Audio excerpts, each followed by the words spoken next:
రామోజీరావు గారు పూర్వ కృష్ణా జిల్లా వాస్తవ్యులు అవటం మనందరికీ కూడా గర్వకారణం.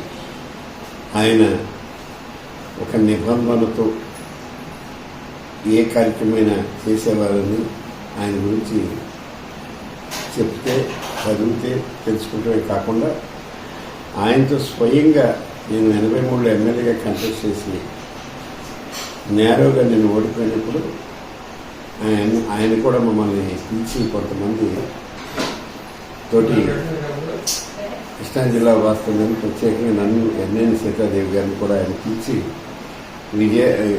ఎన్నికల్లో ఎందుకు ఇలా కొద్దిపాటి తేడా ఓడిపోయారని మాట్లాడుతూ మొట్టమొదటిసారిగా ఆయన తెలిసినప్పుడు ఆయన మీ నాన్నగారు కమిలాపురం కూడా నాకు తెలుసు బాబు మరి పదపాలకుంటుందని చెప్పి మాట్లాడటం జరిగింది. ఆ రోజు నుంచి ఆయన ఒక 20 సంవత్సరాల తర్వాత నేను చోట కనపడితే విటలు బాగున్నామని అడిగాడు. ఆయన జ్ఞాపక శక్తి అది ఒక మర్చిపోక ఆయన కృషితో రామోజీ ఫిల్మ్ సిటీ అనేది తెలుగు జాతి కాదు భారతదేశ జాతి కూడా గర్వించదగ్గ స్థాయిలో, ఎందుకంటే ఇవాళ మనం ప్రపంచ దేశాల్లో హాలీవుడ్ని ఎంత ప్రపంచ దేశాలు గొప్పగా చెప్పుకుంటాయో దానికి ధీటుగా ఒక ఆంధ్రుడై ఉండి అంతటి నిర్మాణం చేసి కొన్ని వేల మందికి ఉపాధి కల్పించాడు ఆయన రామోజీ ఫిల్మ్ సిటీ ద్వారా.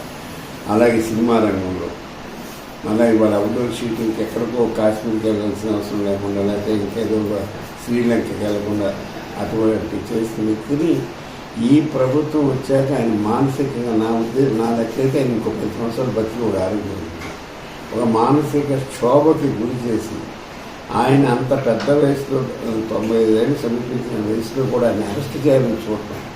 అలాగే ఆవిడ కోడలు హైదరాబాద్లోనే ఉంటే ఆవిడ అమెరికా పారిపోయినట్టుగా ప్రచారం చేసింది. భారతదేశంలో ఒక ప్రైవేట్ చిట్ ఫండ్ 9 రాష్ట్రాల్లో ఆయనకి బ్రాంచ్ కార్యాలయాలు, అన్ని రాష్ట్రాల్లో ఒక ప్రైవేట్ చిట్ ఫండ్ కంపెనీ అనేది ఎక్కడ భారతదేశంలో కానీ ఏ దేశంలో కూడా లేదు. అదొక రికార్డ్ అయింది. అలాగే మరి ఆయన ఏ కార్యక్రమం చేసినా ఒక నిబద్ధతతో చేయడానికి ఒక మచ్చతలుగా ఆయన ఈనాడు పెట్టినప్పుడు చనిపోయిన వారు యాడ్ వేసి వార్తలు ప్రజలకి వార్తలు ఇవ్వడానికి కొన్ని వార్తలు కట్ అయిపోతాయి కాబట్టి నా పేపర్లో చనిపోయిన వారి ప్రకటనలకి ఫోటో వేసి డబ్బులు తీసుకోవటం వద్దని చెప్పి నిబంధన పెట్టాడు ఆయన. 2 సంవత్సరాల తర్వాత ఆయన స్వయంగా తల్లిగా చనిపోతే వార్త రాశారు కానీ ఫోటో వేసిన నిబంధన ఆయన పెట్టిన నియమ నిబద్ధతకి తార్కాణం తల్లిగారి ఫోటో ఈ పేపర్కి పోటీగా ఆ రోజుల్లో ఉదయం పేపర్ ఉంది. ఆ ఉదయం పేపర్లో back side full length ad వేయించాడు. ఆయన ఎన్టీ రామారావు విషయంలోని ఎడిటోరియల్ రాశాడు. కొన్ని విషయాల్లో మీరు చేస్తున్న ప్రతి చిన్నదానికి మీరు ప్రజలు తీర్పుని అడుగుతున్నారు, ఇక కొన్ని సంవత్సరాలు జీవించుంటే బాగుండేది. ఏమైనా చివరగా ఆయన ఈ ప్రభుత్వానికి ఈ ఆంధ్రప్రదేశ్ ప్రజలకు స్వాతంత్రం వచ్చింది అని విని ఆయన కన్నుమూశాడు.